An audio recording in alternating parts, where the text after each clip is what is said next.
Alright, so yesterday Niantic made a flurry of announcements for Pokemon GO content in the month of June, and I have to tell you, there are a couple of things that I am looking forward to, but I'm also a little bit trepidatious because there's a couple of things that I really felt like Niantic is missing the mark on. I'm going to be talking about all of this in today's video, so let's roll the intro and jump right into it.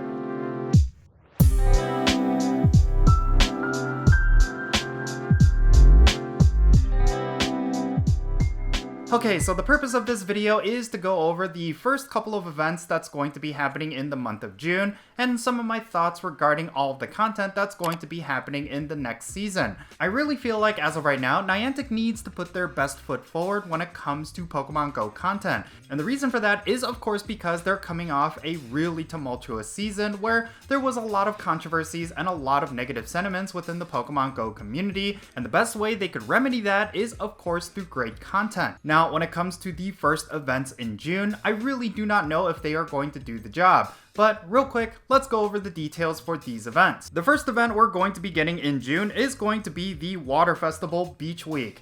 This is going to be a water-themed event that's going to be running from Tuesday, June 6th at 10 a.m. local time, all the way until Monday, June 12th at 8 p.m. local time. There is going to be a brand new Pokemon that's going to be debuting with this event, and it is, of course, going to be Sandygast. There's also going to be a global challenge that will take place throughout this event, where trainers around the world will need to throw 300 million nice throws in order to unlock a couple of bonuses.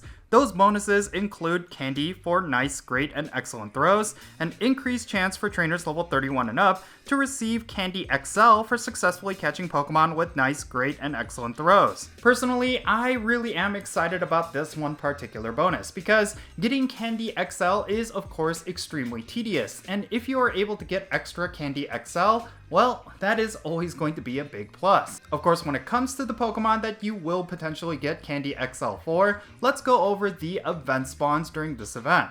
During the Water Festival event, you're going to see an increased number of spawns for Water-type Pokemon. These will include Tentacool, Shelder, Krabby, Alolan Executor, Horsea, Staryu, Marill, Wingull, Wailmer, Spheal, Finneon, Dwebble, Frillish, Clauncher, Mantine, and Popplio.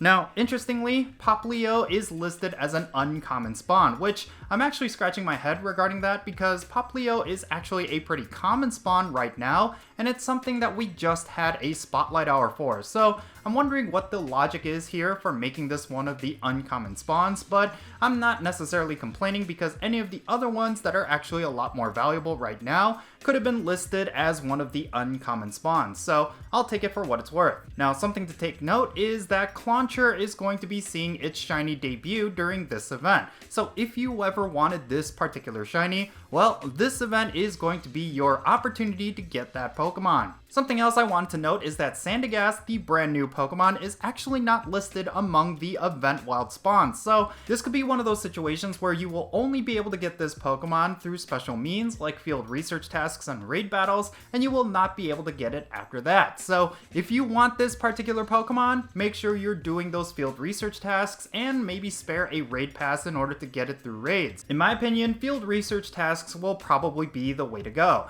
Now, when it comes to the field research tasks, there's actually some Pokemon that are actually worth going for. First of all, Lapras wearing a scarf is going to be making its return. You're also going to be seeing Frillish, Binacle, and Clauncher, which of course is going to be highly valuable considering Clauncher is a brand new shiny. And then of course, Sandygast, which is going to be making its debut during this event. Certain field research tasks will also award you Mega Energy for Mega Blastoise and Mega Swampert. So if you need energy for both of these Mega Evolutions, this is definitely a good time to farm up on those energy through field research tasks. That way, you are not expending a raid pass on any of the Mega Evolution raids with these two Pokemon, so that is something you can keep in mind. This is a great free-to-play method for getting Mega Energy. Next, let's go over what's going to be appearing in raids. In 1-star raids, you're going to see Alolan Diglett, Hisuian Quillfish, Carvanha, Feebas, and Sandygast. In 3-star raids, you're going to see Blastoise, Gyarados, Lapras wearing a scarf, and Alomomola. And then in 5-star raids within the Asia Pacific region, you're going to see Uxie. In 5-star raids in the European region, you're going to see Mesprit. And then 5-star raids in the Americas, you're going to have Azelf. In Mega Evolution raids, we're going to have Mega Swampert. So yeah, once again, the Lake Trio are making their return to Legendary raids. And of course, this is not something that a lot of players are typically excited about, even though their shiny form is available. I think a lot of players just tend to skip out on these 3 legendary Pokemon. They've been in the game for quite a while, and their relevance in the game is pretty much non-existent, so yeah, you could pretty much skip out on these and you'll be okay. Now here's something that's part of this event that I'm actually a little bit concerned about, because I feel like this is going to be the beginning of a new trend. There's going to be a $5 timed research ticket tied to this event, where you will have access to a couple of new avatar poses. And it seems like that's pretty much it. Like, you're paying $5 for a timed research, and you're only going to be getting avatar poses. Maybe there's going to be some premium items and some rare Pokemon, but I highly doubt it's going to be worth $5. So yeah, there's nothing really notable with this event. I mean, I really wish Niantic would have went all out with the first event of June, considering it is the beginning of the summer, and we need to build up hype going into Pokemon Go Fest, which is only a month away. So I really hope Niantic has better events in store for us later on in this month, because this event doesn't seem like it's going to be anything special. But actually, right before this event, there's going to be a special research day that I actually think is somewhat noteworthy. That's right, the one event type that I'm actually a big fan of, limited research days, is going to be making a return, and this time they're going to be spicing things up just a little bit.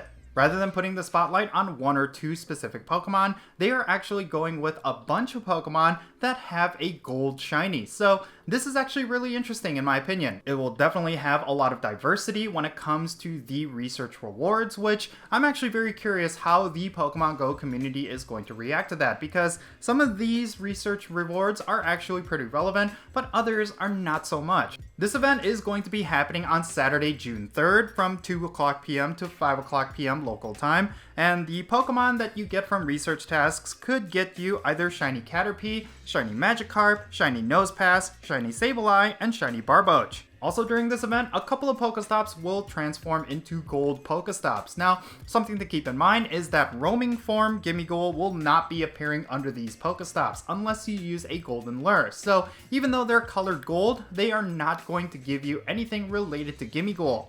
And yeah, just like what I was concerned about earlier, there's also going to be a timed research ticket tied to this event. This time it's only going to be for $1, but it's going to give you additional research tasks, which typically is for free with these events. So that's a little bit concerning that they're now charging $1 for it. So yeah, these are the details regarding the first 2 events of June. And to be honest with you, I'm a little bit disappointed because I really wanted Niantic to just jump out of the gate with some really cool content, mainly because they need to make up for a lot of the negative sentiments that players have been feeling from the last couple of months. And I really feel like these 2 events don't really do the job in that regard. But we'll just have to wait and see, because there is still a couple of things to be excited about with these events, and it's really no telling how the Pokemon Go community is going to gauge these events next to all of the negativity that the Pokemon Go community is currently feeling. In any case, that's going to be it for this video. I would love to know your thoughts regarding everything that I talked about down below.